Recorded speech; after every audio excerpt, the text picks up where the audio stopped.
انہیں بصرے خبر ملی کہ آئیے کام بڑا آسان ہو گیا ہے، خلیفہ قتل ہو گیا ہے، قتل ڈالتے ہیں علی کے سر، علی کی دشمنی بھی پوری ہو جائے گی، وہ تو ہوئی حکومت پہ قبضہ ہمارا ہو جائے گا۔ یہ ایک پورا گروہ لے کے، ایک لشکر لے کے بصرہ سے روانہ ہو گئے، خبر مدینے پہنچ گئی۔ مولا نے ایک مخصوص صحابہ کا لشکر ساتھ لیا، علی نے رستے میں جا کے کہا انہیں مدینے داخل ہونے سے پہلے روکے۔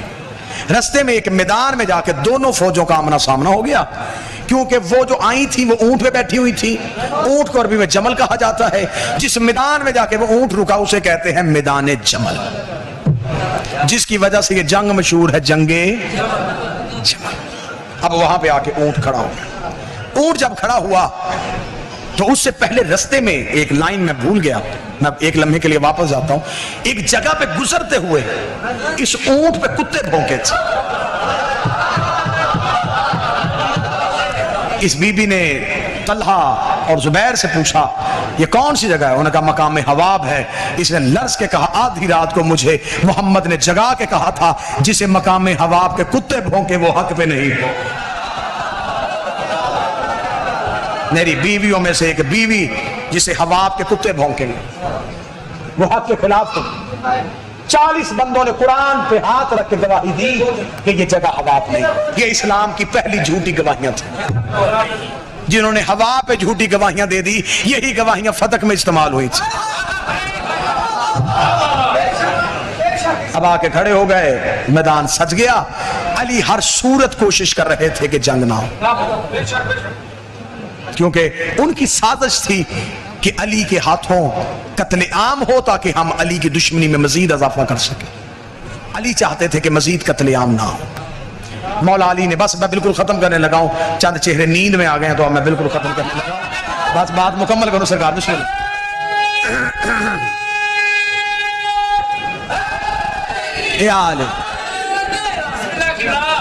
مولا نے بسم اللہ سرکار، بادشاہ حسین عزت دے، مولا نے جناب حسن کو بھیجا، حسن جا کے سمجھا کے آ۔ جناب حسن آئے، اس وقت یہ بی بی خیمے میں تھے۔ حسن نے آ کے کہا میرے بابا علی نے مجھے بھیجا ہے، بابا جنگ نہیں کرنا چاہتے، بابا چاہتے ہیں کہ آپ واپس مدینے خیر و خیریت سے عافیت سے چلے جائیں، یہ گروہ آپ کو اکسا رہا ہے۔ انہوں نے کہا نہیں، میں ہر صورت میں جنگ کروں گا۔ مولا حسن واپس آئے، مولا نے آ کے کہا مولا بابا میں نے کہا لیکن وہ ماننے کے لیے تیار نہیں۔ مولا سوچ رہے تھے کہ کہیں جنگ رکے۔ مولا نے آخری حربہ استعمال کیا، مولا نے فرمایا محمد بن ابی بکر تم جاؤ۔ جب محمد بن ابی بکر گئے تو کتابیں کہتی ہیں کہ ان کے خیمے کے باہر 2 سپاہی کھڑے تھے پہرا دینے کے لیے۔ جب محمد اندر داخل ہوئے تو انہوں نے نیزوں کے ساتھ محمد کو روکا، کہاں جا رہے؟ اس نے کہا میری بہن ہے، میں ملنا چاہتا ہوں۔ انہوں نے منع کیا ہے کہ محمد بھی آئے تو مجھ سے ملنے کی اجازت نہیں ہے۔ محمد بن ابی بکر نے دروازے سے کہا میں بھائی ہو کے ملنے آیا ہوں اور آپ نے سپاہیوں کے ذریعے مجھے روک لیا ہے۔ انہوں نے اندر بیٹھے ہوئے کہا تو میرا کوئی بھائی نہیں ہے، اگر تو میرا بھائی ہوتا تو میرے لشکر پہ ہوتا، تو علی کے لشکر پہ نہ ہوتا، جو ملے محمد بن ابی بکر کے نہ ہو، میں اپنی گردن کا لہو دوں۔ محمد بن ابی بکر کا کس بھائی ہونے کا فائدہ اٹھا رہی ہے؟ تیرے جیسی 1000 بہنیں ہوں، میں علی کی نوکری سے قربان، میں علی کی نوکری نہیں چھوڑ سکتا۔ میرے سامنے حدیث پیغمبر ہے،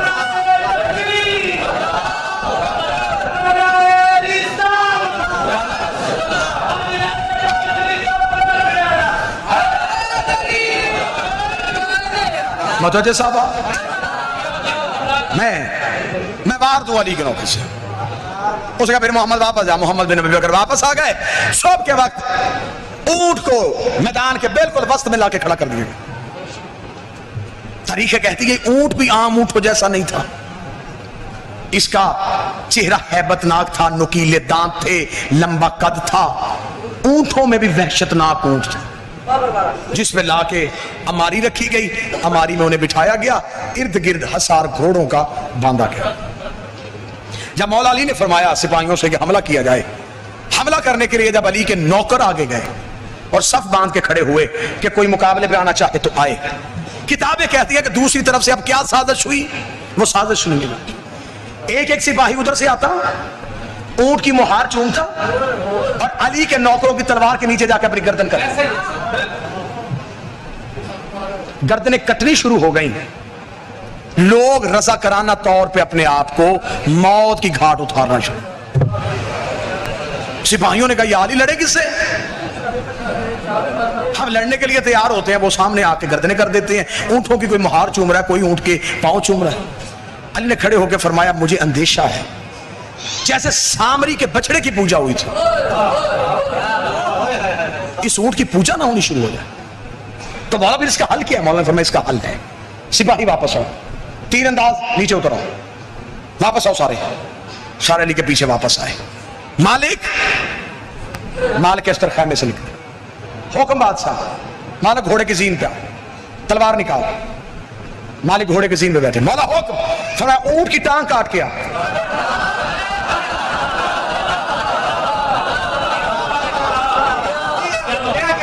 اب علی کے نوکر پیچھے بیٹھے، علی کے بیٹے جو ہیں وہ ٹیلے پہ ہیں اور علی دیکھ رہے ہیں. مالک کیسر گھوڑے کی زین پہ حکم علی آیا، تلوار نیام سے نکالی، پوری شدت سے مالک دوڑ کے گئے، گھوڑے کی زین چھوڑی، گھٹنوں کے بل کھڑے ہو کے مالک نے وار کیا، اونٹ کی گردن کاٹی. مالک گھوڑے کی پچھ پہ سوار ہوئے، گھوڑا آگے نکل گیا.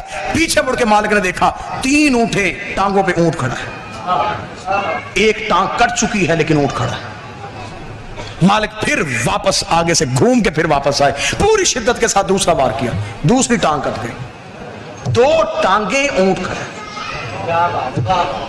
مالک پھر ٹیلے کے اوپر سے گھوم کے آئے، پھر تلوار کو نیام میں دہراتے ہوئے پھر آ کے پوری شدت سے وار، تیسری ٹانگ کٹ گئی، ایک ٹانگ پہ اونٹ کھڑا ہے.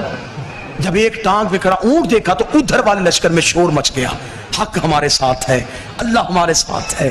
یہ ہے اللہ کی غیبی قوت، یہ ہے اللہ کی غیبی طاقت. یہ دیکھو علی نے اونٹ کی ٹانگیں بھی کٹوا دی لیکن اللہ اس اونٹ کو گرنے نہیں دے رہا. علی کے نوکروں میں سنسناٹی ہو گئی. یا علی یہ کیا ہوا؟ علی فوراً علی نے اپنی ابا پھینکی، علی ٹیلے پہ آئے. مالک جی مولا. مالک ٹانگ کاٹ. مولا کاٹ رہا، اونٹ گر نہیں رہا. فرمایا لا حول ولا پڑھ کے کاٹ، اونٹ نہیں شیطان کھڑا ہے.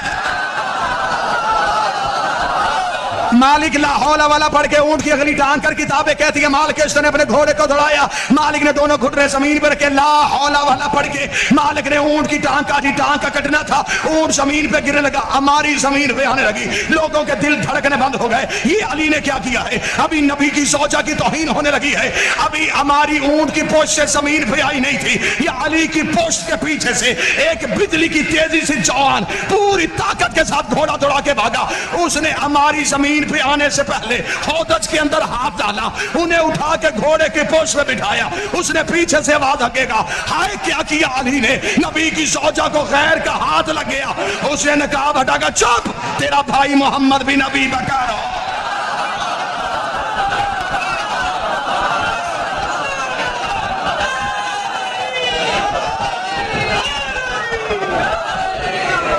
میں غیر نہیں،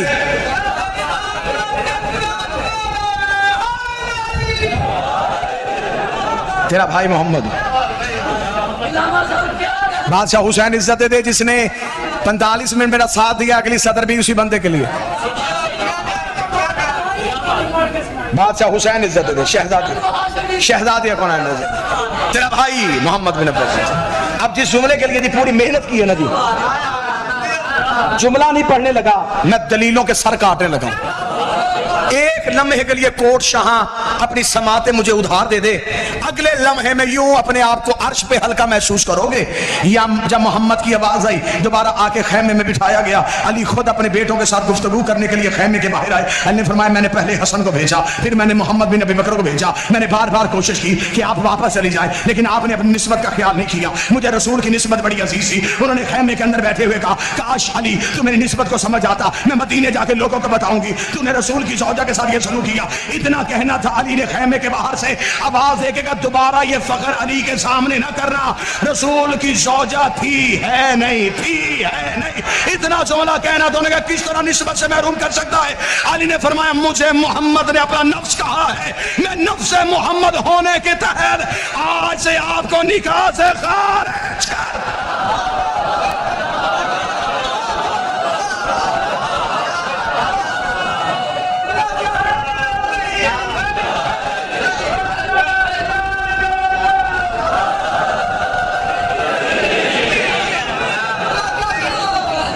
میں ہوں نفس پیغمبر، میں ہوں نفس اللہ. ایک ہی وقت میں علی کے پاس 2 نفس تھے. اللہ کا نفس بھی تھا